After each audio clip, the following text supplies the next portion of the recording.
Masoyiyata, ina son ki, ina ƙaunar ki, kuma zan ci gaba da son ki tun daga fitowar rana har zuwa faɗuwarta. A kowace rana, da tsawon har abada. Gari na buƙatar mutane domin zama. Kifi na buƙatar ruwa domin rayuwa. Ni kuma ina buƙatar ki domin kasance mu abokiyar rayuwa da tsawon har abada. Ke nake so. Ina buƙatar zama ɗaya daga cikin amintattunki wanda za ki ba su yardarki da kuma soyayyaki. Ke nake so. Ke ce cikar muradina, kuma ke ce farin cikina, kuma ke ce abu alfaharina. Bai kamata in zo wurinki ba, ki biris da ni, kina mun kallon daban.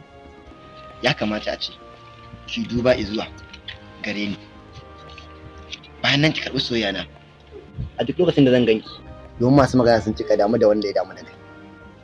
Ita soyayya wata aba ce daban, ma'ana ke nake so. Ya kamata a ce ki furta wani abu wanda zai sa zuciyata ta yarda da cewa na samu wacce ta yi daidai da rayuwa.